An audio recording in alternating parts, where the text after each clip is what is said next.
पण आपल्या पृथ्वीवरची क्रांती कशी घडत गेली, आता उद्योगधंदे म्हटल्यावरती याचा अभ्यास आपल्याला करायलाच पाहिजे की कसं उद्योगधंद्यापर्यंत आपण कसे पोचलो, हे आपण बघितलं.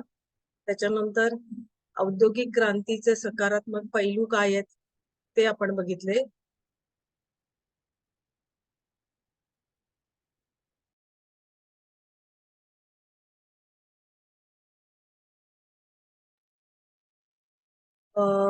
प्रदूषण नंतर आपण ह्या सगळ्या गोष्टी बघितल्या.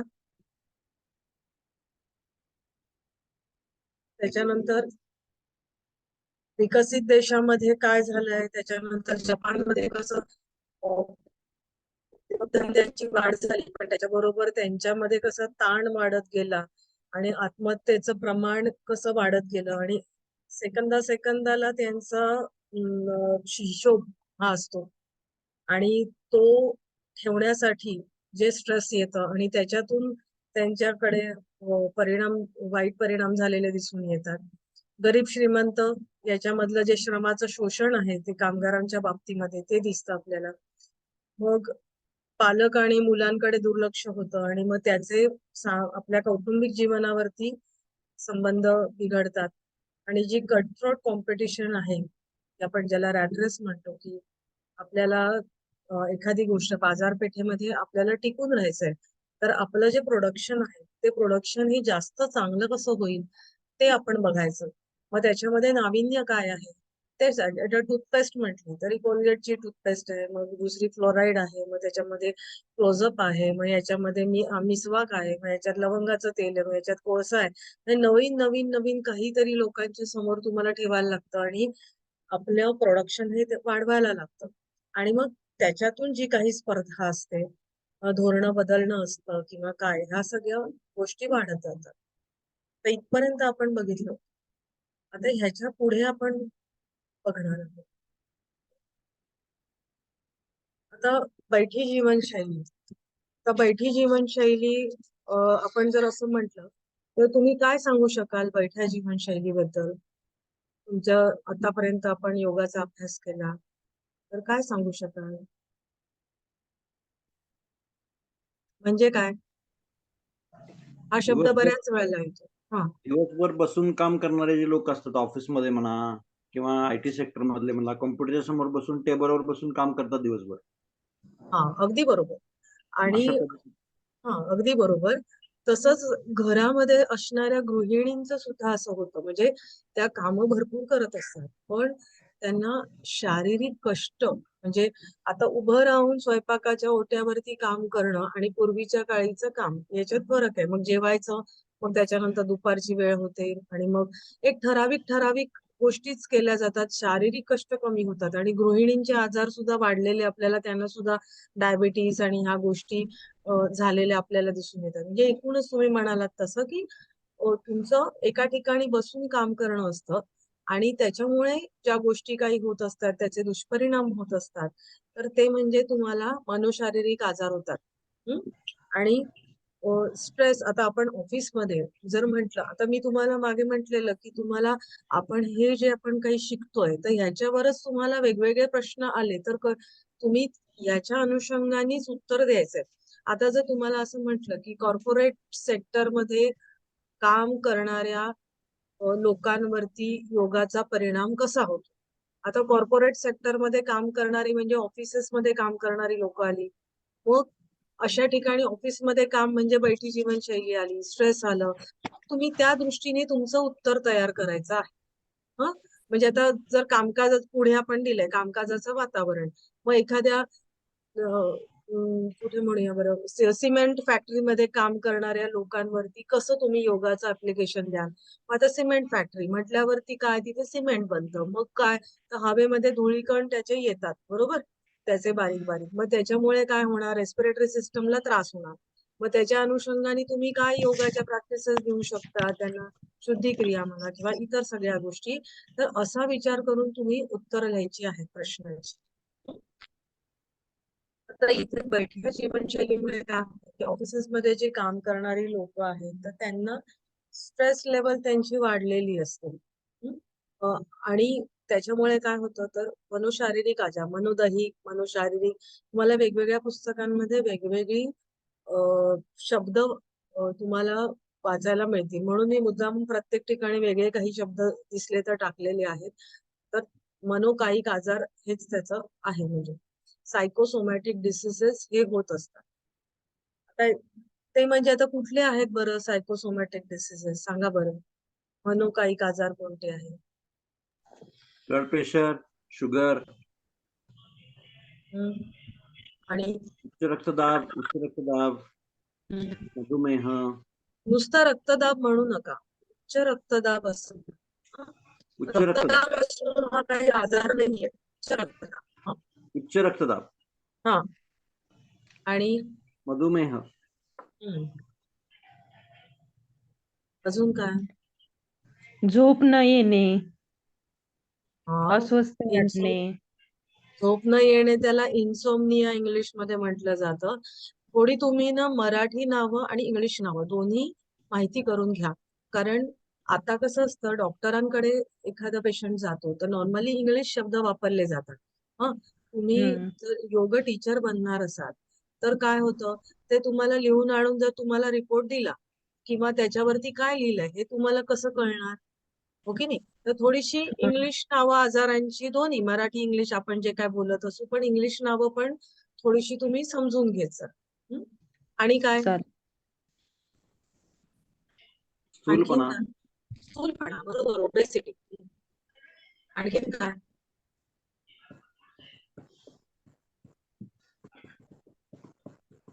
आजच्या युगामध्ये सर्वच आजार हे मनोकायिक आहेत बऱ्यापैकी. मग ते सर्वच म्हणते ना. असेल, हा, डोकेदुखीपणा असेल, झोप न येणे, चक्कर येणे किंवा डिप्रेशन मध्ये जाणे, नैराश्य येणे, उदासीनता, रडायला येणे हे सुद्धा मनोकायिकच आहे. उगीच रडायला येतं काही लोकांना.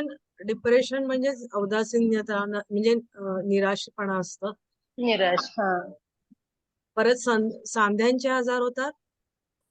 सांधे सुजणे, आर्थरायटिस किंवा असे तुम्हाला म्हणजे संधिवात आपण ज्याला म्हणतो तर तसे आजार होतात. तुमची हाडं ठिसूळ व्हायला लागतात की नाही, कारण तुमची ऍक्टिव्हिटीज थांबते आणि मग व्यायाम नसल्यामुळे तुम्हाला ते मसल्स असतात ते हाडं ते वीक व्हायला लागतात. मग तुम्हाला हे इतर दुसरे आजार असतात त्याचा परिणाम आणखीन ह्या सगळ्यांवरतीच होत असतो. तर हार्टचे सगळे प्रॉब्लेम्स व्हायला लागतात या सगळ्यांचा परिणाम. तर बैठ्या जीवनशैलीमुळे आपलं एकूणच स्ट्रेस वाढतो आणि हे सगळे आत्ताचे जे दिसणारे आजार आहेत मग ह्याची तुम्हाला नावं सांगता आली पाहिजे. हे आजार आपल्याला दिसायला लागतात. मग आता औद्योगिकरणातून राजकीय पतन. आपण बघतो की ज्या काही राजकीय पक्ष असतं त्यांना फंडिंग कुठून येतं मला सांगा. त्यांना पैसे कोण देतं? राजकीय पक्ष चालवायला ते काही स्वतःच्या खिशातून तर घालत नाही. कुठून येतं फंडिंग? कारखान्यावाल्यांकडून आणि हो ना, कारखान्यांवाल्यांकडून. शेतकऱ्यांची पण पिळवणूक करतात ना ते लोक. हो, मग एकूणच म्हणजे स्वतःच्या खिशातून ते नाहीच घालत. ते काय करतात? सभासदांच्याकडनं गोळा करतात, मोठ्या मोठ्या उद्योगपतींच्याकडनं पैसे गोळा करतात. बरोबर आहे. आता शेतकरी म्हटलंय म्हणजे काय ते काय गरीब शेतकऱ्यांकडे जाणार आहेत का? नाही.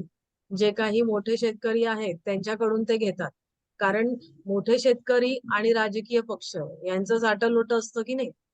तसं आपण आता उद्योगधंद्यांचा विचार करतोय तर जवळजवळ आपलं राष्ट्र म्हटलं तर राष्ट्रामध्ये जे काही मोठे इंडस्ट्रियलिस्ट आहेत तर ते सगळे जण हे या राजकीय मोठ्या पक्षांना किंवा छोटे असले तरी सुद्धा तिथल्या गावातले म्हणा किंवा त्यांना फंडिंग करत असतात.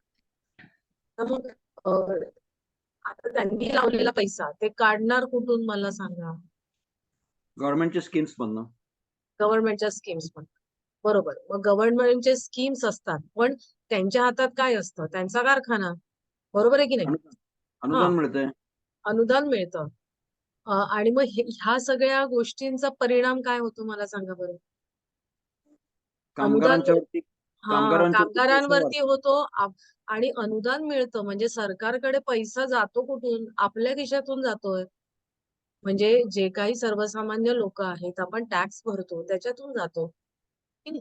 म्हणजे एकूणच काय होतं आपण जर बघितलं की औद्योगिकरण आणि राजकारण यांचं एकमेकांशी खूप संबंध आहे आणि मग आपल्या कारखान्यांमध्ये मधून ते पैसा काढण्याचं काम करतात. कामगारांकडनं कामगारांचं शोषण होतं त्याच्यामध्ये. हो की नाही? आणि याच्यामध्ये मग ते साम्यवाद, संप होणं हे सगळे मध्ये असंतोष असेल तर संप होणार. मग काय सामाजिक अटक, संप केला तर सगळ्यांना चला अरेस्ट करा. म्हणजे हे सगळं ह्या सगळ्या गोष्टी हे सगळे प्रॉब्लेम आपल्याला झालेले दिसून येतात. हं. आता हे काही आपल्याला मला सांगा हे काही सामान्यपणे आपण जर बघितलं तर हे शांततेचं दृश्य दिसतं का? नाही. मग ह्याचे परिणाम मी तुमच्यावरती प्रत्येकावरती ते बघितलं तर प्रत्येकावरती होणारच आहेत वेगवेगळ्या प्रकारे.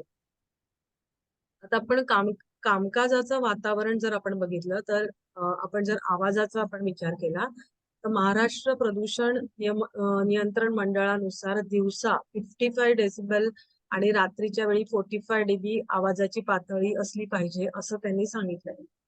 आता तुम्ही व्हॉट्सअप वरती एक मध्ये गणपती झाला त्यावेळेला खूप एक काय काय व्हायरल झाला होता व्हिडिओ आणि काय काय होता तो आवाजामुळे काय झालं हृदयविकार झाले लोकांना.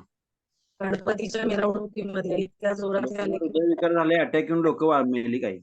हा बरोबर अगदी बरोबर. आणि त्याच्या वेळेला ते जे काही म्हणजे आता तुम्ही जर बघा नुसत्या आवाजाने हे असं होतंय ना एका वेळेला मिरवणुकीतला आवाज म्हणजे एका लेवलला तो इतका वाढला की त्याचा परिणाम तुमच्या हार्ट वरती झाला.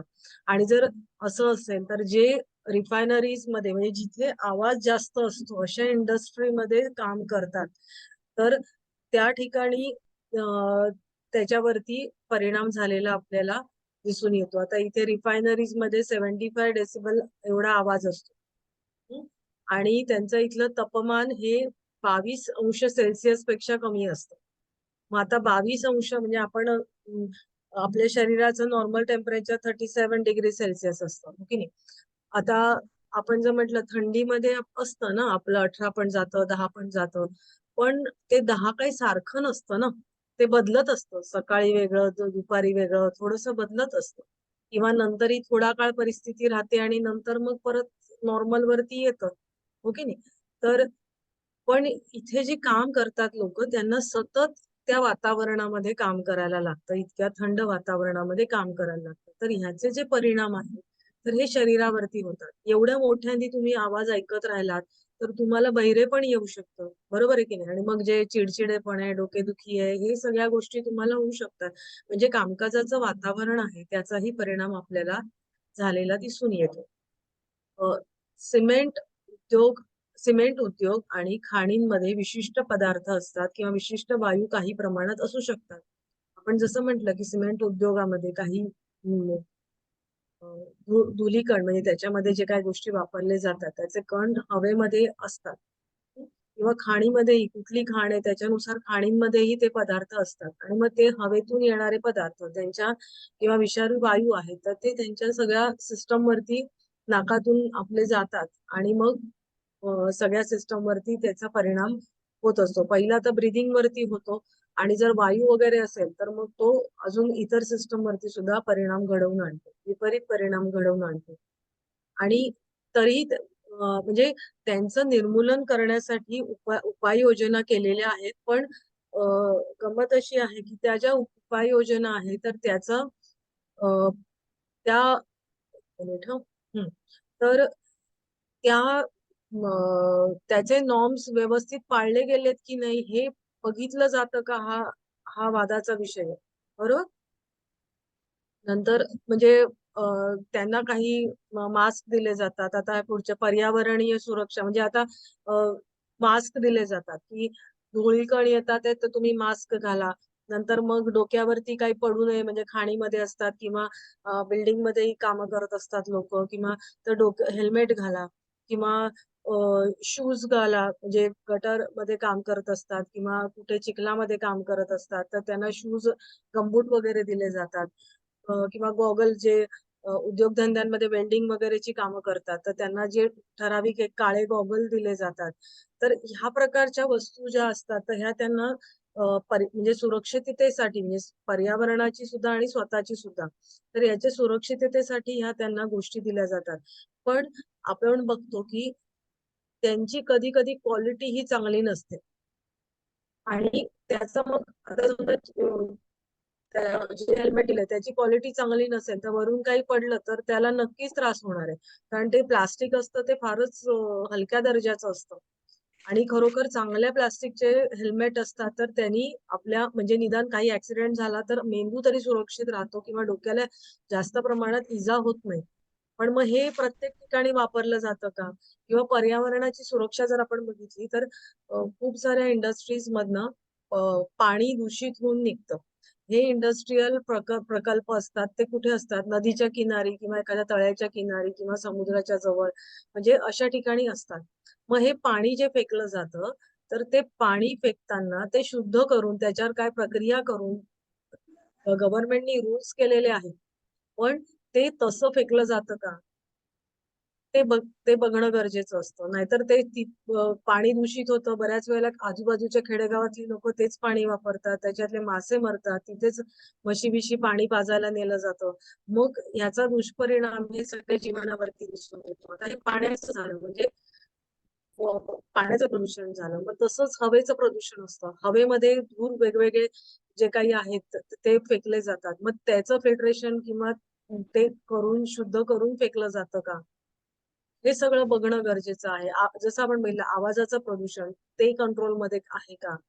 आजूबाजूच्या वसाहती आहेत त्याच्यावरती दुष्परिणाम होत नाहीये ना याचा. ह्या सगळ्या गोष्टी बघणं गरजेचं असतं.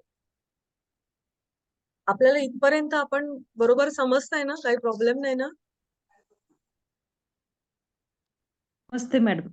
हा. ओके. समजतंय. चला पुढे जाऊया. मल्टीटास्किंग म्हणजे काय मला सांगा बरं?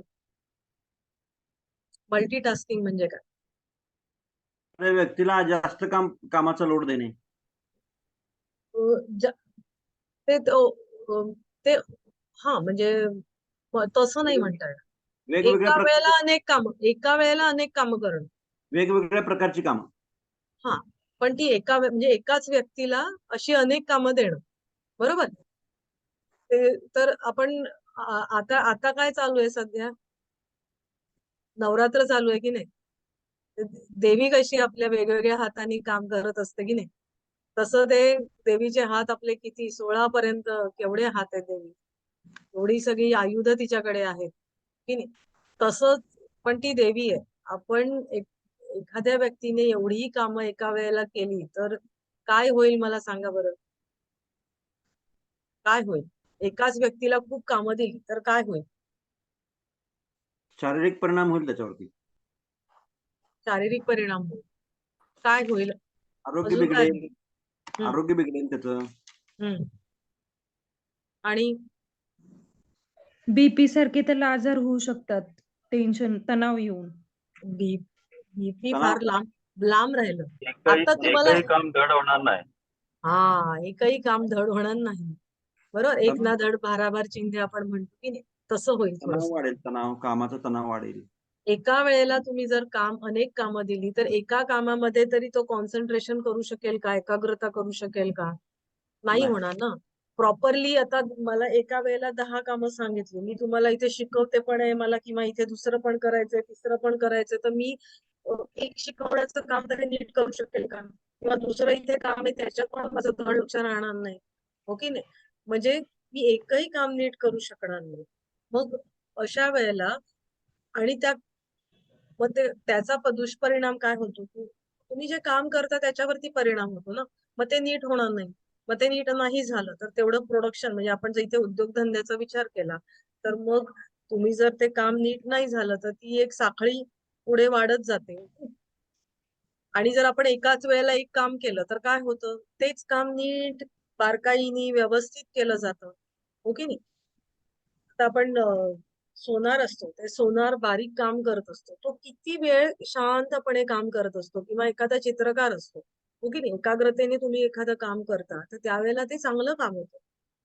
आणि ज्या वेळेला तुम्ही एका वेळेस जसं तुम्ही म्हणलं की ताण वाढतो की एवढी कामं करायची आणि ती सुद्धा चांगल्या प्रकारे करायची, तर त्याचा ताण वाढतो आणि त्याच्यामुळे धोका म्हणजे शारीरिक धोका, मानसिक धोका, भावनिक धोका आणि शिवाय तुमच्या कामावरचा परिणाम, बॉस ओरडणार आहे, तुमचं प्रोडक्शन वरती तुमचा परिणाम होऊ शकतो. आता इथेच पुढचं आहे की संबंध. आता इथे आपण कामगार आणि त्यांचे जे कोणी मॅनेजर असतात ते, मॅनेजरच्या वरच्या लेवलचे अजून लोक असतात ते, हे सगळे वेगवेगळ्या लेवलवरची जी लोक असतात, तर त्यांचे त्या लेवलवरच्या लोकांशी संबंध एकमेकांचे चांगले पाहिजे. ते जर चांगले नसतील तर मग त्याचे परिणाम संप, असंतोष वगैरे ह्या सगळ्या गोष्टी येतात. तर हे असणं, आणि हे बऱ्याच वेळेला चांगले नसतातच, पण काही काही कंपन्यांमध्ये चांगले आपल्याला ते दिसून येतात. म्हणजे आणि मग शेअर्स वगैरे चांगल्या प्रकारे मोबदला देणं असं जर असेल तर लोक सुद्धा आस्थेने ते आपल्या कंपनीमध्ये कामं करतात की नाही. आता आस्था वगैरे आपल्याला फार कमी दिसते, कारण का पैशाच्या हिशोबामध्ये सगळा मोबदला मोजला जातो. पण तरी सुद्धा आपल्या कंपनीबद्दल आदर असणं ही एक वेगळी भावना असते. आणि ते कशावरती अवलंबून असतं, तर एकमेकांशी कसे संबंध आहेत किंवा लोकांचं विचार, आपल्या कामगारांचा विचार हा किती प्रकारे, कशा प्रकारे केला जातो यावरती असतो, म्हणजे संबंध. तर कामाचे अनियमित तास, तर शिफ्ट ड्युटीज, तर प्रॉब्लेम तुम्ही जर बघितला तर अनियमित तास मध्ये काय येतं की तुमच्या शिफ्ट ड्युटीज असतात किंवा तुम्हाला ओव्हर टाइम दिला जातो की नाही. मार्केटिंगचा जॉब असेल तर तुम्हाला किती वेळ त्याचा म्हणजे वेळेची जाण्याची वेळ असते, येण्याची वेळ नसते, अशा प्रकारची जी काही कामं असतात. आणि हे जर तुमचं दीर्घकाळ चालू असेल, म्हणजे काही काळापुरतं जर असेल तर गोष्ट वेगळी. आता दीर्घकाळ चालू असेल तर त्याचा परिणाम काय होणार आहे, तुम्ही सांगा बरं. त्याचा परिणाम काय होणार आहे तुमच्या शरीरावरती? म्हणून सायकोसोमॅटिक डिसिजेस त्याचे वाढतील. ते फार नंतर झालं सायकोसोमॅटिक. मला त्याचं म्हणजे तुम्ही छोटं उत्तर द्या ना. म्हणजे हे तर आता तुम्हाला माहिती झालं की हे सगळं काहीच केलं की सगळ्याचं उत्तर सायकोसोमॅटिक डिसिजेस होतात. बरोबर. ताणाचा परिणाम हा आपला मनोकायिक आजारांवरती होतो. पण वेळ काम करायला सांगितलं तर तुमचा रोजच्या जीवनात काय फरक पडेल ते सांग. चिडचिड वाढेल त्या माणसाची. हा.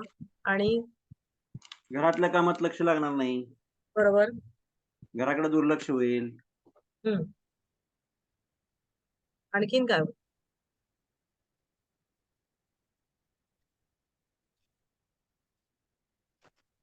मी सांगताय ते अगदी बरोबर आहे. पण हे का होतं? कामाची चिडचिड का वाढते? आता हे बघा, आपण जर शिफ्ट ड्युटीज म्हटलं तर शिफ्ट ड्युटीज काही काही कंपन्यांमध्ये दिवसाची पाळी आणि रात्रीची पाळी असं असतं. नाईट शिफ्ट आणि डे शिफ्ट. बरोबर. काही काहींमध्ये 3 शिफ्ट असतात किंवा काही काहींमध्ये जनरल शिफ्टच असते. आता जिथे 3 शिफ्ट आहेत किंवा 2 शिफ्ट आहेत तर तिथे काय होतं की रात्रीची पाळी असेल तुम्हाला तर तुम्हाला रात्री काम करायचं, मग तुम्ही झोपणार केव्हा? सांगा. झोपणार केव्हा? दिवसा झोपायला पाहिजे मग. दिवसा झोपणार. मग दिवसा झोपणार. आपण जेवतो केव्हा? दुपारी जेवणार आणि लगेच झोपणार, मग त्याचा परिणाम होणार नाही, पचन होणार नाही. म्हणजे आपल्याला माहिती की 12 वाजता सूर्य डोक्यावर आला की आपल्या इथे हायड्रोक्लोरिक ऍसिड सिक्रेट व्हायला लागतं की आता ते सांगतं की आता मला भूक लागली, शरीर सांगतं की नाही. मग तुम्हाला ती जेवणाची वेळ झाली तर त्या तुम्ही जेवणाच्या वेळेला झोपता किंवा आल्यावरती चहा पाणी नाश्ता घेतलं की झोपता, उठता, जेवता, परत झोपता. मग परत आणखीन संध्याकाळचं जेवलं नाही जेवलं, डबा घेतला किंवा डबा घेऊनच जाता लांब असेल तर. ओके नाही. म्हणजे दिवसाचं एक जे चक्र आहे प्रत्येकाच्या शरीरामध्ये, जे बायोलॉजिकल क्लॉक आहे, तर ते डिस्टर्ब होत. आणि ते जर सतत तुमचं डिस्टर्ब राहिलं तर तुम्हाला हे आजार होणार आहे. म्हणजे त्या आजाराचं कारण काय आहे, तर हे आहे की तुमचं जे शरीरातलं चक्र आहे ना, तर ते बदलतं. तुमच्या खाण्यापिण्याच्या सवयी, झोपेच्या वेळा ह्या सगळ्या त्याच्यात बदलतात की नाही. आता रात्रीच्या वेळेला तुम्ही म्हणजे आता दिवस पाळी असेल तर गोष्ट वेगळी आहे. पण ठराविक वेळेला तुमचं जेवण होतं किंवा घरी आल्यावरती तुमची झोपही होते. पण नाईट शिफ्ट आहे किंवा इव्हिनिंग ड्युटी प्रकार असतो की अर्धवट काहीतरी 4-5च्या वेळेला जातात आणि रात्री केव्हा तरी किंवा पहाटे येतात, अशा प्रकारचं पण काही काहींच्या ड्युटीज असतात. पण ते सगळं तुमचं लाईफ डिस्टर्ब करून खाणं पिणं डिस्टर्ब करतं, झोपेची सवय डिस्टर्ब करतो आणि त्याचा परिणाम तुमच्या शरीरावरती होतो. हे जर लॉंग टर्म राहिलं, आपणही जागरणं करतो पण ती कधीतरी जागरणं करतो आणि सतत जागरणं झाली की ऍसिडिटी व्हायला लागते, बरोबर, चिडचिड व्हायला लागते, कामात लक्ष लागत नाही, ह्या सगळ्या गोष्टी होतात. पण हे काय तुमचं कायमस्वरूपी राहिलं तर ह्या सगळ्या गोष्टी तुम्हाला कामाच्या अनियमित तासांमुळे होत असतात.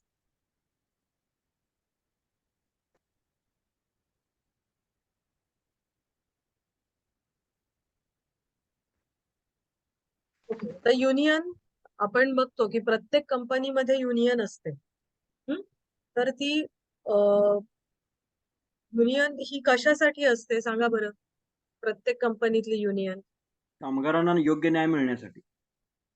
बरोबर, कामगारांना योग्य त्यांचे जे हक्क आहेत तर ते त्यांना हक्क चांगले मिळाले पाहिजे, म्हणजे माणूस म्हणून जो हक्क आहे त्याच्याबद्दल आणि जे काही काम करतात त्याच्याबद्दल त्यांना हक्क, पैसा, मोबदला हा त्यांना चांगला मिळाला पाहिजे आणि त्याच्यासाठी त्यांना युनियन असते. पण मग कधी कधी काय होतं आताच्या काळामध्ये किंवा कधी एखाद्या ठिकाणी युनियन आणि जे म्हणजे युनियन आणि युनियनचा जो हेड असतो तो आणि कंपनीचे अधिकारी यांचं साटलोटं दिसून येतं. आणि मग ते काय करतात, इथे कामगारांना दाखवतात की बाबा आपण संप करू आणि आपण हक्कांसाठी लढू आणि इथे पैसे घेऊन हे करत असतात, म्हणजे त्यांचा कार्यभाग साधत असतात. बरोबर, मग याचा परिणाम काय होतो, कामगारांवरतीच होतो. कंपन्या मुंबईत तर अशा किती गिरण्या बंद पडल्यात, कापड गिरण्या, आणि आता त्या कापड गिरण्या बंद पडून तिथे टॉवर झालेले आहेत. म्हणजे कितीतरी कापड गिरण्या पूर्वीच्या काळी अशा बंद पडल्यात युनियनचे लफडे आणि याच्यामुळे, आणि आता तिथे टॉवर झालेले आहेत आणि ते उद्योगधंदे म्हणजे जे काही त्यांचे त्याचा उद्योगाचे मालक होते ते श्रीमंत झाले. काही काळापुरते त्यांच्यावरती केसेस चालल्या, सगळं झालं आणि त्याच्यानंतर आता तिथे टॉवर्स झालेले आहेत. तर म्हणजे हे त्याच्यामध्ये दिसून येतं. आणि हे कसं, म्हणजे आता आपण बघितलं तर कामगारांमध्ये असहकार, कधी कधी गैरसमज असतो, कधी एम्प्लॉयर आणि एम्प्लॉई याच्यामध्ये गैरसंवाद होतात आणि त्याच्यामुळे ह्या सगळे संप बिंब असतात. खरं जर युनियन चांगलं काम करत असेल तर त्या कंपनीची भरभराटच होत असते, की एखादी काही गोष्ट जी मालकांच्या लक्षात येत नाही तर ही जे युनियनचे माणसं असतात त्यांनी लक्षात आणून दिली तर ती जास्त चांगल्या प्रकारे त्याच्यावर ऍप्लिकेशन झालं, काम केलं गेलं तर ते टाळता येऊ शकतं. नंतर अनुपस्थिती. अनुपस्थिती आपल्या देशामध्ये ठराविक सुट्या असलं पाहिजे असं एक टाइम टेबल असतं, बरोबर, म्हणजे बँक हॉलिडेज असतात किंवा प्रायव्हेटचे वेगळे असतात, गव्हर्नमेंटचे वेगळे असतात, तसं अशा प्रकारे हे असतं. पण जर कामगारांची अनुपस्थिती असेल जरुरीच्या पेक्षा जास्त तर त्याचा परिणाम काय होतो, तर त्याचा परिणाम त्या उद्योगधंद्यावरती दिसून येतो की तुमचं प्रोडक्शन कमी होतं आणि प्रोडक्शन कमी होतं आणि मग त्याचा परिणाम काय होतो की म्हणजे मालक आणि कामगार यांच्यामधली जी दरी आहे ती वाढत जाते, कारण मालक सुद्धा संतुष्ट राहत नाही कारण प्रोडक्शन कमी होत आहे, हो की नाही. तर म्हणजे अनुपस्थिती हे कारण असू शकतं एखादा धंदा हे होण्यासाठी आणि त्याचे दुष्परिणाम प्रत्येक म्हणजे इथे आपण मालकांवरती म्हणू शकतो दुष्परिणाम होतात आहेत. मग त्यांनी काहीतरी ऍक्शन घेतल्यावरती परत कामगारांवरती त्याचा असंतोष होणार आहे, या सगळ्या गोष्टी आपल्याला दिसून येतात.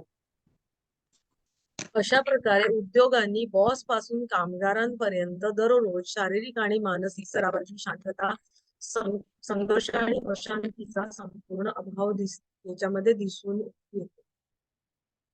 म्हणजे आपण आता इथे आपण बघितलं की कंपनीचा मालक बघितला आणि कामगार बघितलं, म्हणजे मालकांच्या दृष्टीने विचार केला तरी काय होतं आणि आपण कामगारांच्या दृष्टीने विचार केला तरी काय होतं, मग त्याची कारणं काय आहेत, की नैसर्गिक कारणं काय आहेत, त्या कंपन्यांमधली कारणं काय आहेत आणि त्याचे दुष्परिणाम तुमच्या शरीरावर, मनावर होऊन त्या ताणाचे म्हणा तर ते कुठले कुठले डिसीजेस होतात ते आपल्याला आता आपण बघितलेले. मग आता हे सगळं उद्योगधंद्याची बाजू आपण बघितलेली आहे. आता ह्या उद्योगधंद्याला आपण इथे जे काही प्रॉब्लेम्स आहेत तर त्याला सुधारण्यासाठी आपण योगाची जोड आपल्याला द्यायची. कारण योगाची जोड आपल्याला उद्योगधंद्यांमध्ये द्यायची आहे तर आधी उद्योगधंद्यांचे प्रॉब्लेम्स काय आहेत हे आपल्याला माहिती असणं गरजेचं आहे. तरच आपण त्यानुसार आपण योगाचं ऍप्लिकेशन त्या ठिकाणी करू शकतो. बरोबर आहे ना मी काय म्हणते ते? बरोबर आहे ना? बरोबर आपण जर आहे. एखादा पेशंट जर डॉक्टरकडे जातो तर डॉक्टर विचारतो काय झालंय तुम्हाला? मी लहान होती ना त्यावेळेला मला खूप हसू यायचं. मला वाटायचं आता हा डॉक्टर आहे तर हा पेशंटला का विचारतो काय झालंय? त्याला कळलं पाहिजे ना पेशंटला काय झालंय. हो की नाही? पण पेशंटनी बारीक बारीक गोष्टी काय काय होतात सांगितलं तर डॉक्टरला त्याचे जे काही लक्षणं आहेत तर त्याच्यावरून त्याचं निदान करून तो चांगल्या प्रकारे औषधं देऊ शकतो. तसं इथे उद्योगधंदा म्हणजे काय त्याचं पैलू आपण वेगवेगळे बघितले, त्यांचे प्रॉब्लेम्स आपण बघितले. मग आता त्या प्रॉब्लेम्स वरती योगाद्वारे काय सोल्युशन देणार तर हा आपण विचार करायचा आहे. कुठलाही उद्योगधंदा असला तरी सुद्धा त्याचे आधी प्रॉब्लेम्स काय आहेत हे आपल्याला सांगता आलं पाहिजे आणि मग त्याच्यावरती आपण योगाचं ऍप्लिकेशन काय आहे ते आपण त्याला म्हणजे प्रिस्क्रिप्शन आपण थोडक्यात देणं असं.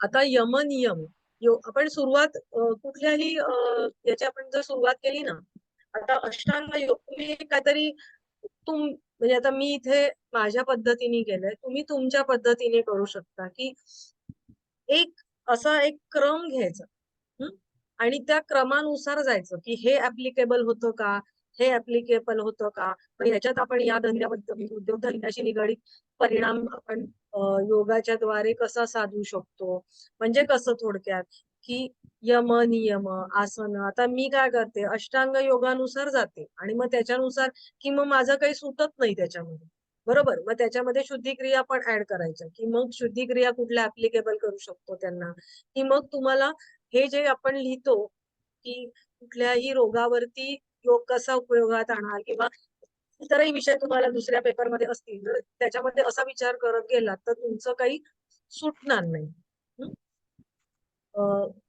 तर इथे आपण बघूया की यमनियम यमनियमांमध्ये कामना म्हणजे आपल्या इच्छा कमी करून लोभ कमी करण्याचं काम आपल्याला करायचं. मला आता एक सांगा की योगाचा उपयोग आपण कशा प्रकारे कोणत्या कोणत्या लेवलवरती करू शकतो. योगाचा परिणाम म्हणजे योगाचं ऍप्लिकेशन आपण केलं तर त्याचा परिणाम आपल्यावरती कोणत्या कोणत्या लेवलवरती होऊ शकतो कशा प्रकारे होऊ शकतो. शारीरिक मानसिक बरोबर नुसतं शारीरिक मानसिक शारीरिक परिणाम मानसिक परिणाम होऊ शकतो. आणखीन त्यांना रोगापासून लांब राहता येतं. शारीरिक झालं व्याधींपासून व्याधीपासून लांब राहतं शारीरिक किंवा मानसिक झालं अजून काय सामाजिक बरोबर आणि आध्यात्मिक बरोबर भावनिक राहिला इमोशनल आपल्या भावनांवरती कंट्रोल करता येतो आपल्याला योगाद्वारे येतो का येतो. हा शारीरिक मानसिक भावनिक आध्यात्मिक सगळ्याच लेवलवरती योगाचा परिणाम आपल्याला झालेला दिसून येतो. आपण इथे आता यमनियमांचं आपण काय यमनियमांद्वारे आपण काय करतो यम म्हणजे काय मला सांगा. यम म्हणजे साधकानं समाजामध्ये वागताना कसं वागावं यासाठी घातलेले नियम आहेत. बरोबर आणि नियम म्हणजे काय नियम म्हणजे साधकानं समाजामध्ये स्वतःसाठी कसं वागावं त्यासाठी घातलेले नियम. आता यम मध्ये कसं वागावं याचे नियम आहेत का मला सांगा. अहिंसा मला यम कोणते सांगा बरं. अहिंसा सत्य अस्तेय अपरिग्रह ब्रह्मचर्य अहिंसा करावी असा नियम आहे का हा असा यम सांगतो का. नाही नेहमी अहिंसेनं वागावं नेहमी समाजामध्ये वागताना अहिंसेनं वागावं. बरोबर म्हणजे थोडक्यामध्ये काय हिंसा म्हणजे कसं वागू नये आणि कसं वागावं ह्या दोन्ही गोष्टी सांगतो. हो की नाही? हम्म. समाजामध्ये वागताना तुम्ही कसं वागायचं नाही आणि कसं वागायचं यासाठी या गोष्टी सगळं सांगतो. आणि नियम म्हणजे स्वतःच्या आयुष्यामध्ये आपण कसं वागावं हे सांगितलं. डूज आणि डोंट असं ते सांगितलं जातं. मग आता हे जर आपल्या लेवलवरती स्वतःवरती काम करायचंय थोडक्यात यमनियमांनी, हो की नाही? मग यमनियमांमुळे स्वतःवरती काम करायचंय, स्वतःसाठी सांगितलेलं आहे. तर मग इथे आपण काय म्हणूया, आपण जर आपल्या इच्छाच कमी केल्या तर मग काय होतं की आपल्याला इच्छा कमी केल्या तर मग आपल्याला लोभ वाढत नाही. एखादी गोष्ट हवी हे होत नाही. म्हणजे आता थोडक्यात एखादी गोष्ट आता मला एखादी कार हवी आहे. तर माझ्याकडे सध्या आहे, छोटी कार आहे. तरी सुद्धा मग मला वाटतं की नाही जरा मोठी कार घ्यायला पाहिजे. आता बाजारात ही नवीन आली आहे. मग मी विचार करणार की चला ही कार विकू, ह्याचे काय पैसे येतील, त्याला अजून किती लावायचे. या सगळ्या गोष्टींचं माझं विचारचक्र चालू जातं. मग ते जास्त पैसे मिळवण्यासाठी मी अजून काय करायला पाहिजे हे विचार करतो. म्हणजे हा लोभ आहे, हा वाढत जातो. आज एक गाडी बदलून दुसरी घेतली, पुन्हा बाजारात नवीन आली की मला ते वाटणार. मोबाईल आताच्या काळामध्ये मोबाईल बघा, काही काही लोक किती मोबाईल बदलतात. म्हणजे खरं मोबाईलचं काम काय आहे? तुम्हाला एक संदेश देणं, पोहोचवणं. व्हॉट्सअप एक मिनिमम तुम्हाला गोष्टी जरी असल्या तरी बस होतं. ओके नाही? पण प्रत्येक बाजारात नवीन आलेला मोबाईल घेण्याची लोकांचा कल वाढतोय. फटाफट मोबाईल बदलत असतात. तर हा आणि मग ही नुसती वस्तूपुरती एका गोष्टीपुरती मर्यादित राहत नाही. हे विचार आहेत ना, हे तुमच्यामध्ये आत येतात आणि तुम्ही तुमच्या इतरही एरियामध्ये काम करत असता. की मला हे हवं, मला हे हवं, मला हे हवं. हे अशी जी भावना तुमची वाढत जाते. आणि त्याचे नकळतचे दुष्परिणाम म्हणजे एखादी गोष्ट हवी असणं वाईट नाही, पण तिथे एक जी पुसट रेष असते ना, ती आपल्याला कळली पाहिजे. तर आता इथे आपण जर उद्योगधंद्यांच्या बाबतीमध्ये आपण विचार केला तर इथे काय म्हणलंय की प्रतिस्पर्ध्यांना आता आपला जो काही प्रतिस्पर्धी आहे तर त्याला प्रतिस्पर्धी न समजता आपण जर तुम्ही सहकारी केलं म्हणजे सहकारी समजा आणि नमस्कार करा एकमेकांना की मग कॉम्पिटिशन आपण जे कॉम्पिटिशन साठी जे झगडतो त्याची सुरुवात आधी विचारांनी होते की नाही. बरोबर. तुम्ही काम निश्चित करायचंय, तुमचा उद्योगधंदा निश्चित वाढवायचा आहे, तुमचं प्रोडक्शन निश्चित वाढवायचंय. बरोबर. मग त्याच्यासाठी काय करायचंय त्याचा तुम्ही विचार करा. पण त्याला कमी करून त्याच्या डोक्यावर पाय ठेवून त्याच्या कारखान्यामध्ये आग लावून किंवा त्याचं कसं वाईट होईल याचा विचार करून तुम्हाला पुढे जायचं नाही. बरोबर. तर मग त्याच्यासाठी तुमच्या मनात विचार असायचा की हा माझा म्हणजे सहकारी आहे, त्याला हेल्दी कॉम्पिटिशन आपण जे म्हणतो ना तसं असलं पाहिजे. तर स्वामी विवेकानंदांनी हे काही तुम्ही लक्षात ठेवण्याची गरज नाहीये. हे एके ठिकाणी लिहिलेलं होतं ते मी इथे घातलेलं आहे की त्यांनी आध्यात्मिक साम्यवाद सांगितलाय. त्यांच्या याच्या श्लोकातून आपल्याला असं दिसतं की समना जस्य सुप्त सामना हृदयी वाह सन्मानस्तु वो मनो यथा वाह सुसाहसती. म्हणजे याचा अर्थ काय आहे? हा इथे सॉरी हे पुढे राहिलं समन्नी वा आकोटी. म्हणजे त्याच्यात त्यांनी असं म्हणलेलं की आपण पाण्याची जागा आहे तर ती वाटून घेऊ. म्हणजे थोडक्यात काय की एकमेकांशी शेअरिंग जे आहे ते इथे असतं. मग एक कल्पना घेऊन आता या दुसऱ्या ओळीचा अर्थ आहे एक कल्पना घेऊन काम करूया. नंतर तिसऱ्या ओळीचा अर्थ आहे की आपल्या आदर्शांना एकरूप होऊ द्या आणि सगळ्या शेवटी संपूर्ण जग श्रीमंत हो. म्हणजे आता ह्या सगळ्या तुम्ही गोष्टींचा वापर केला तर विचार केला तर तुमच्या लक्षात येतं की फक्त माझीच प्रगती झाली पाहिजे असं नाहीये. माझ्या बरोबर सगळ्यांची प्रगती झाली पाहिजे, सगळं जग श्रीमंत झालं पाहिजे. म्हणजे वसुदैव कुटुंबकम हा जो मोठा हेतू आहे थोडक्यात तशा दृष्टीने जे माझ्या उद्योगधंद्याबरोबर सगळ्यांचीच जर ग्रोथ झाली तर हे सगळं जग श्रीमंत होईल असा विचार म्हणजे खूपच महान विचार त्यांनी याच्यामध्ये सांगितलेला आहे. आणि आपण बघितलं की औद्योगिक क्रांती झाल्यावरती माणसाकडे पैसा यायला लागला. बरोबर आहे की नाही? म्हणजे आणि एकूणच माणसाच्या राहणीमानामध्ये आपण सुधारणा झाली. आपण म्हणतो म्हणून मानव जातीची ग्रोथ झाली, मानवजात वाढलं. म्हणजे त्याची राहणीमान सुधारलं. आणि हे झालं कशामुळे? की औद्योगिक क्रांती झाल्यामुळे. आणि ती जर आदर्श स्थितीने असेल तर संपूर्ण मानव जातीचीच वाढ चांगल्या प्रकारे होईल, असं त्यांनी म्हटलेलं. आता तणावाचं व्यवस्थापन योगाच्या दृष्टीने आपण जर विचार केला तर पहिलं म्हणजे आपण तणावाचं व्यवस्थापन करायचंय. मग आता तणावाचं व्यवस्थापन कसं कराल? आता तुम्हाला गेलंय ना स्ट्रेस मॅनेजमेंट, तर तुम्हीच सांगायचंय मला. तणाव कोणते आहेत सांगा. आपण जर परिस्थितीला बदलू शकत नसू तर आपण परिस्थितीप्रमाणे समजून घेऊन ऍडजस्ट करायचे. मी विचारला प्रश्न, तणाव कोणत्या, तणावाचे प्रकार कोणते?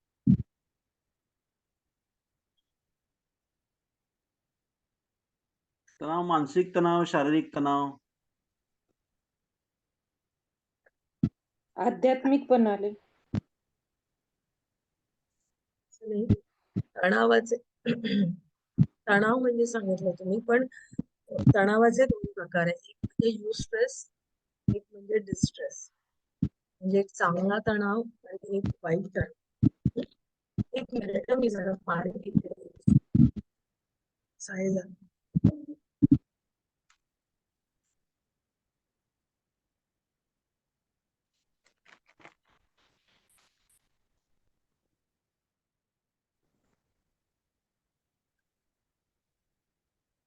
एक म्हणजे युस्ट्रेस आणि एक म्हणजे डिस्ट्रेस. तर युस्ट्रेस म्हणजे काय? तर चांगला तणाव आपण ज्याला म्हणू शकतो तो. आणि ज्या डिस्ट्रेस म्हणजे तणावामुळे वाईट तणाव. वाईट आनंद निर्माण होतो. चांगला. बोला बोला, काय म्हणतात? आपल्याला आनंद निर्माण होतो किंवा एखादी अपॉर्च्युनिटी नवीन मिळालेली असते त्यामुळे जो तणाव येतो आपल्याला तो चांगला. आता परीक्षा आहे. परीक्षाच्या आधी जो तणाव असतो तो काय, की आता टेन्शन असतं ना परीक्षेच्या आधी. पण मग आपण जर टेन्शन येतं म्हणून आपण जर व्यवस्थित अभ्यास केला तरी आपल्याला टेन्शन असतं. आणि मग नंतर ती परीक्षा झाली की तुमचं तर टेन्शन जातं. किंवा पेपर एक प्रश्न लिहायला सुरुवात केलं की आपल्याला त्या टेन्शनचं काही पडलेलं नसतं. पटापट पेपर कसा पूर्ण करून ते पडलेलं असतं. हो की नाही? तर तो चांगला तणाव आहे, की एखादी चांगली गोष्ट घडवून आणायची, त्याच्यासाठी आपल्याकडे साधी सत्यनारायणाची पूजा जरी असेल, तरी सुद्धा बापरे आता हे कार्य कसं करायचं, सगळ्यांना बोलवायचंय, मग हे सामान आणायचंय, ते सामान आणायचंय, मग ते भटजीला बोलवायचंय. म्हणजे हे सगळं टेन्शन पण असतंच ना थोडंसं. मग ते प्रॉपर मॅनेजमेंट तुम्ही केलं किंवा जे काही गोष्टी घरातल्यांना वाटून दिल्यात किंवा स्वतःला सांगताना व्यवस्थित लिहून काढल्यात आणि त्याचा टिकमार्क करत गेलात की काय काय काम वेळेत कसं कसं व्हायला पाहिजे त्याचं, की मग तुम्ही ते स्ट्रेस मॅनेजमेंट आपण हे घरामध्ये आपण आपल्या लेवलला सगळेजण करत असतात. हो की नाही? आता मला जर इथे मला लेक्चर द्यायचं आहे, तर मग मला लेक्चर द्यायचंय तर मग मला काही पुस्तकं आधी सिलेबस बघायला पाहिजे की काय पाहिजे, काय सांगितलेलं आहे. मग त्याच्यानंतर पुस्तकांमधून तुम्हाला जी प्रिस्क्राईब केली त्याच्यातून काय मिळतंय, मला दुसरीकडनं काय मिळतंय, मी शिकली तेव्हा मला काय सांगितलं होतं किंवा मी अजून काय सांगू शकते. म्हणजे हे मी परत मला ते थोड्या पिरियड मध्ये ते बसवायचंय, मग त्याचं पीपीटी बनवायचंय, मग ते मी कसं करू, मग त्याचं मी टाइम मॅनेजमेंट करून ते व्यवस्थित करणार वेळेच्या आधी, ते मी तुम्हाला सांगणार. म्हणजे मला तुम्हाला शिकवायचं आहे. हे सगळं जर मी व्यवस्थित मॅनेज केलं म्हणजे त्याचं टेन्शन असतं ना की आपलं हे नीट झालं पाहिजे, मी जे सांगते ते समजलं पाहिजे. नसेल समजलं तर मग मी टीचर म्हणून इथे मला थोडी अजून सुधारणा करायला पाहिजे काही गोष्टींची. हो की नाही? तर ह्या गोष्टी ज्या या गोष्टीचं टेन्शन येऊन काय असतं, ती काम चांगलं करण्यासाठी तुम्हाला जे टेन्शन आलेलं असतं आणि तुम्ही ते व्यवस्थित पार पाडता, तो चांगला ताण झाला. आणि जो ताण तुमचा कायमस्वरूपी राहतो, तुम्ही ते काम केलं तरी सुद्धा तो ताण तुमच्यावरती आहेच आहेच आहेच, तर तो तुम्ही म्हणू शकता तो वाईट ताण आहे. मग त्याचे दुष्परिणाम तुमच्या शरीरावरती दिसून येतात, तुमच्या मनावरती. मग आता हे जे ताणाचं व्यवस्थापन करायचंय तर तुम्ही कसं करणार मला सांगा. कसं मी आता करणार? परिस्थितीला आपण जर बदलत नसू तर आपण त्या परिस्थितीला ऍडजस्ट करून घ्यायचं आणि मग आपण त्या तणावापासून थोडस बाजूला राहू शकतो. हो, पण मग आता योगाच्या द्वारे कसं? आपण इथे योग बोलतो ना. मॅडम सुरुवातीला ध्यानधारणा करावी. मग प्रार्थना, ध्यानधारणा. अगदी बरोबर. आणि प्रार्थना ओमकारचं उच्चारण करून आपलं मन शांत आणि एकाग्र करण्याचा प्रयत्न करू. अगदी बरोबर. आणि सूर्यनमस्कार, रोज फिरायला जाणे, स्विमिंग करणे, आवडते गाणे ऐकणे, बरोबर, जसं छंद छंद कोणी जोपासणे थोडक्यात. हा 9-10 भक्ती पण करू शकतो त्याच्यामध्ये. आणि मॅडम म्हणजे व्यायामासोबत आपण मित्र मैत्रिणीत गप्पा गोष्टी मारण्यात हे सुद्धा खूप मोठं औषध आहे. बरोबर, अगदी बरोबर. फिरायला जाणं मोकळ्या हवेमध्ये, की नाही? आपण ट्रिपला सहलीला गेलो, आपल्या आवडत्या व्यक्तीबरोबर फिरायला गेलो किंवा आपण एकटं कसं वाटतं. ह्या गोष्टींमुळे काय होतं, या गोष्टींमुळे तुमचा ताण जो आहे तो मनावरचा कमी होतो. आणि आता आपण मेडिटेशन करू शकतो, बरोबर, ध्यानधारणा करू शकतो. तर मग कोणते कोणते ध्यानाचे प्रकार सांगितलेले आहेत?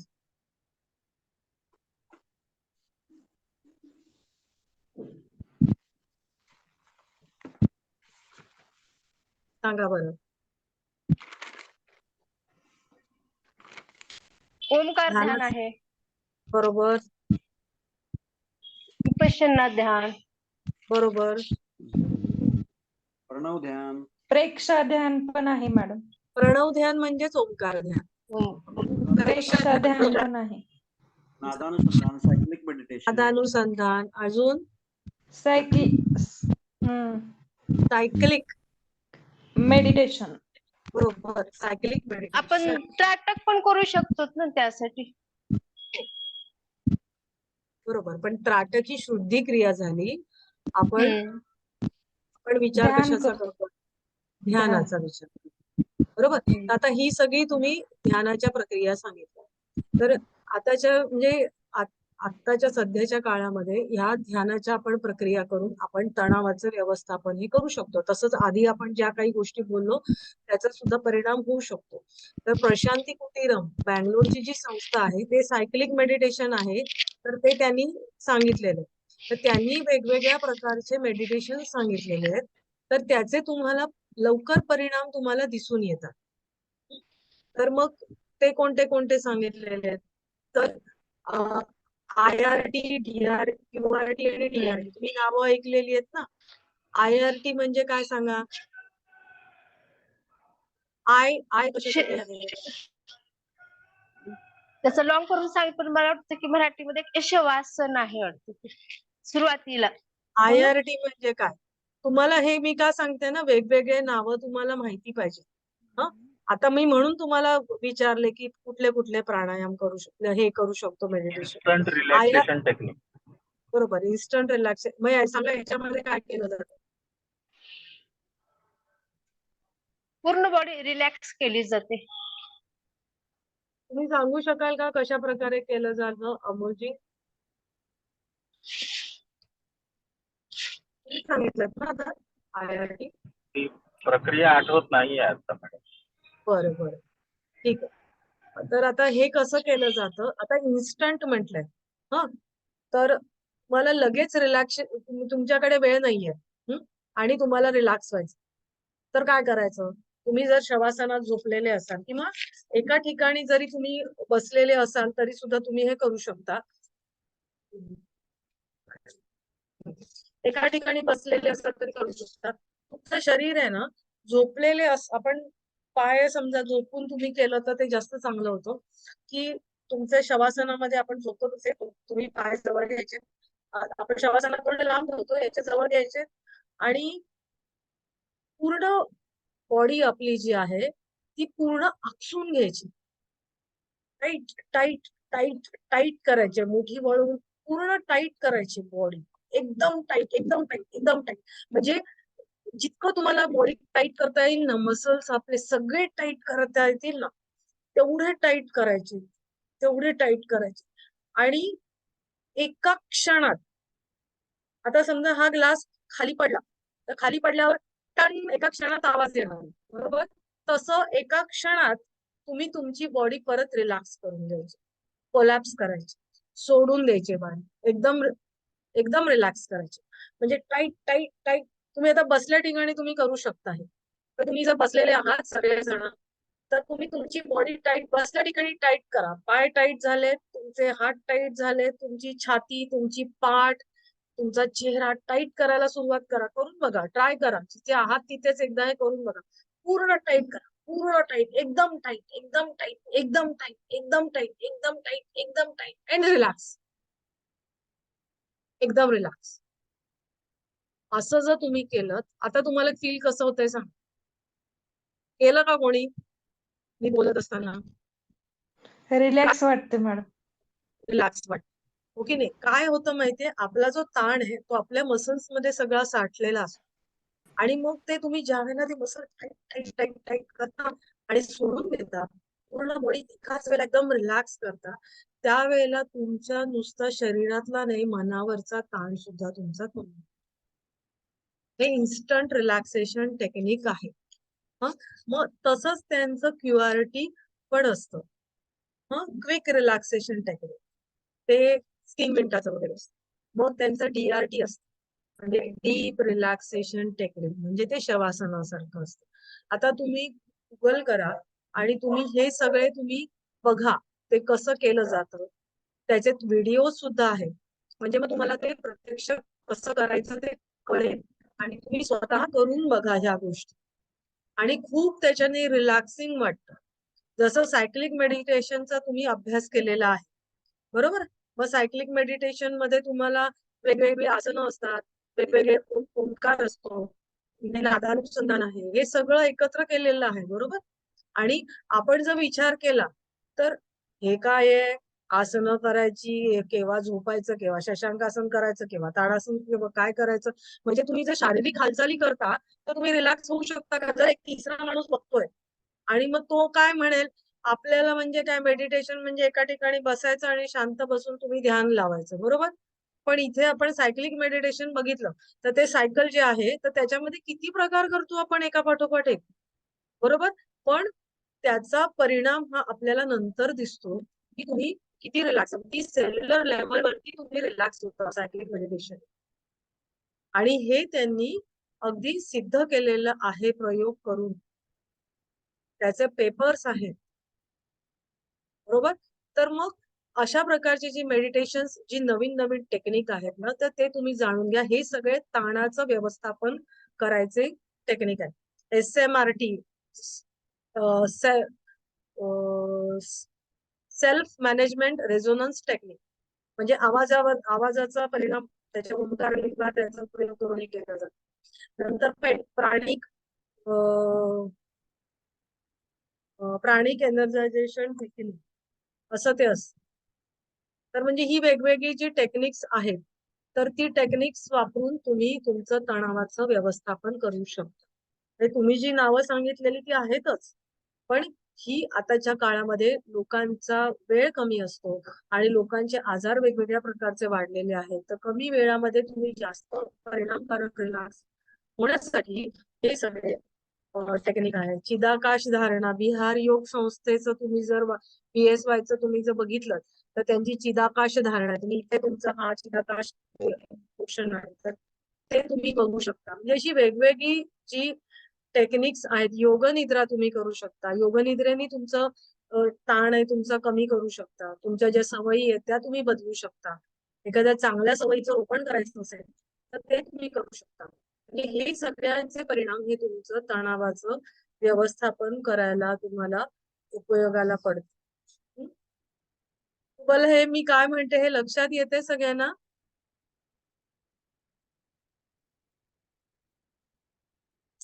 जरा कोणीतरी हा ठीक आहे, आमचा तर आपल्याला तरी ठीक आहे, मला कळेल.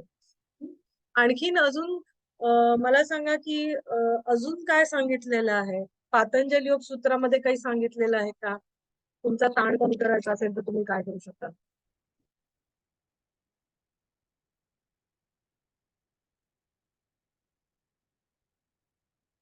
माहितीये का? कोण सांगेल? पातंजल योग सूत्राचा अभ्यास तुमचा झालेला आहे बऱ्यापैकी, हो ना? पहिले 2 पाच तर झालेलेच आहेत निश्चित. ईश्वर प्रणिधान, हा, ईश्वर प्रणिधानात वा. आपण इथे ताणाचा जर विचार केला तर आपण बघूया. ताणाच्या चित्त दृष्टीने प्रसादन आहे ना, चित्त प्रसाद, मैत्री, करुणा, पुण्य बरोबर. पुण्य बरोबर. मैत्री, करुणा, मुदिता, उपेक्षा, नाम, पुण्या पुण्य विषाण ते एक आहे. आणि त्याच्यानंतर प्रतिपक्ष भावना माहित आहे तुम्हाला? त्याच्यापेक्षा सुद्धा प्रतिपक्ष भावना काय आहे? प्रतिपक्ष भावना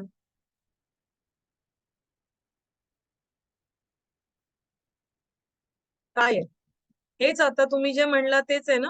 मला सूत्र म्हणून दाखवा बरं. मैत्री, करुणा, मुदिता कोणाला पाठ आहे? मैत्री, करुणा, मुदितो, उपेक्षा, नाम, सुख दुःख, पुण्य अपुण्य, विषयानाम चित्त प्रसादन, असंच आहे. चित्तप्रसादन. बरोबर. हे चित्तप्रसादनाचा उपाय सांगितलेला. आणि प्रतिपक्ष भावना म्हणजे काय सांगितलंय त्यांनी? तुम्ही जर शब्दाची फोड केली तर तुमच्या लक्षात येईल प्रतिपक्ष आणि भावना. आपण मला वाटतं 6 वाजून गेलेत. आपण पुढच्या वेळेला हे बोलूया. चालेल. कारण डोळे बंद. कुठे